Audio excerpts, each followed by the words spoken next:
Madame la Présidente, Monsieur le Secrétaire perpétuel, Mesdames et Messieurs les membres de l'Académie royale, chers amis, chers professeurs qui sont présents ici aujourd'hui, je vous remercie la possibilité de présenter en 5 petites minutes le travail concernant l'hétérogénéité de la distribution des récepteurs aux oestrogènes et à la progestérone dans des lésions spécifiques d'endométriose profonde infiltrante chez des patientes en cycle naturel ou après exposition à différents traitements. Monsieur Lamy a déjà fait un très très beau travail en expliquant l'endométriose, mais j'aimerais quand même redonner quelques petites définitions. Donc, l'endométriose se définit par la présence de tissu endométrial en dehors de la cavité utérine. Vous voyez ci-dessous 2 coupes histologiques, à gauche l'endomètre, à droite l'endométriose. Il est parfois difficile de les différencier. Comme le professeur Lamy l'a dit, ça touche entre 5 à 10% des femmes en âge d'avoir des enfants, ce qui est un nombre important. Mais si on se concentre sur les patientes qui présentent une infertilité ou une douleur pelvienne chronique, la prévalence peut atteindre 50%. Et lorsque nous réalisons des laparoscopies exploratrices chez des patientes qui ont des algies inexpliquées, dans un tiers des cas, on peut découvrir des lésions d'endométriose microscopiques qui n'avaient pas été mises en évidence par les moyens d'exploration préalables.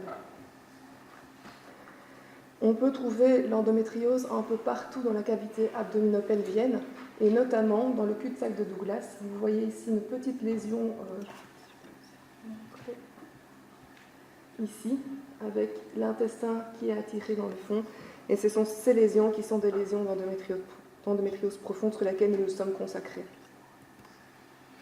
Alors les symptômes de l'endométriose profonde infiltrante, en plus de la douleur, la patiente vont se plaindre de dyschésie, donc c'est une crainte pour aller à selle, de dysménorrhée, de dyspareunie.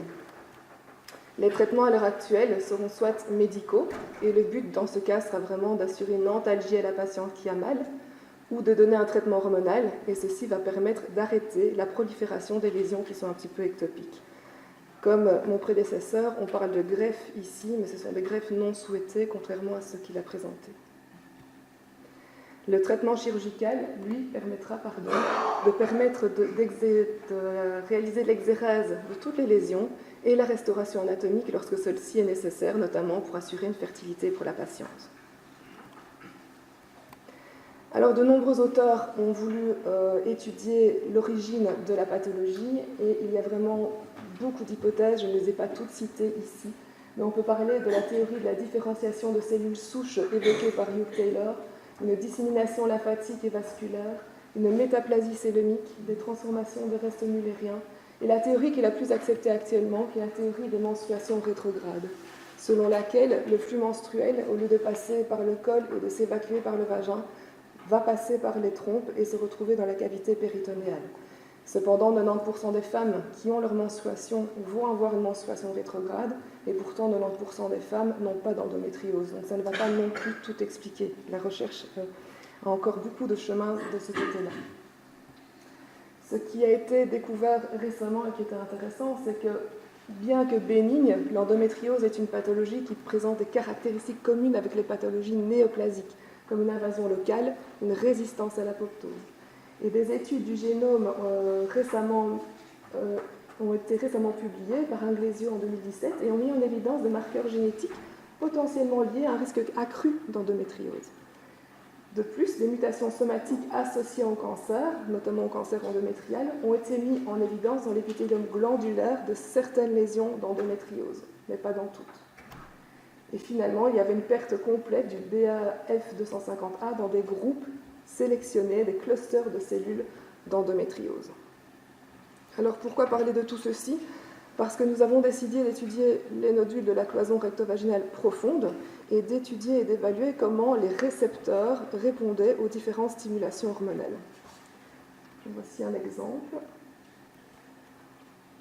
Nous avons évalué la hauteur épithéliale luminale, LEH, l'intensité du marquage stromal SSI et l'intensité du marquage épithélial IRS, que ce soit pour les récepteurs aux oestrogènes ou à la progestérone dans les mêmes lésions.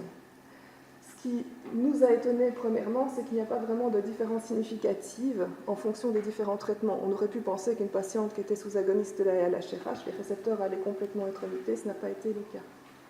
Par contre, en observant les lésions, on s'est aperçu qu'il y avait une grande variabilité de marquage et de hauteur cellulaire pour les lésions d'endométriose, en fonction du traitement, mais également au sein d'une même patiente et au sein d'une même glande. Lorsqu'on regarde l'endométriotopique sous stimulation hormonale classique, toutes les cellules vont répondre de la même façon, de manière synchrone. En ce qui concerne l'endométriose, ce n'est pas du tout le cas. Donc on voit que pour la contribution de la variabilité de ces réponses, ce qui contribue le plus, si j'arrive à faire fonctionner la flèche, c'est que dans 70% de la variabilité est due à ce qui se passe au sein de la glande, donc aux différentes réponses cellule par cellule au sein de la glande. Tandis que le fait que le patient a un traitement ou l'autre ne contribue qu'à 30%. Les conclusions de nos travaux, c'était qu'il y avait une variabilité importante dans la hauteur épithéliale, avec comme contribution principale l'hétérogénéité épithéliale au sein de la glande, et puis au sein de la glande parmi tout l'échantillon, et finalement la contribution du traitement de la patiente était beaucoup moins importante dans cette optique. Les résultats étaient valables également pour l'intensité du marquage stromal et glandulaire, et comme je vous l'ai dit, il n'y avait pas vraiment de différence significative quand on comparait les différents groupes de traitement. Alors, pourquoi est-ce que c'est important? Cette hétérogénéité dans la distribution des récepteurs aux oestrogènes et à la progestérone pourrait expliquer en partie pourquoi les traitements endocriniens sont incapables de traiter complètement l'endométriose profonde, puisque certaines cellules ne vont pas du tout répondre de la même manière qu'une autre cellule, et que les symptômes récidivent rapidement dès leur arrêt. Ce qui serait intéressant de poursuivre, c'est que les cellules non marquées par les récepteurs que nous avons au sein de nos échantillons ne pourraient-elles pas être celles qui expriment les mutations qui viennent d'être décrites par Inglésion. Donc, Madame la Présidente, Monsieur le Secrétaire perpétuel, Mesdames et Messieurs les membres de l'Académie, je vous remercie de m'offrir cette possibilité d'avoir la médaille, et je pense que ce sujet reste ouvert à de nombreuses aventures et va m'encourager à continuer. Je vous remercie.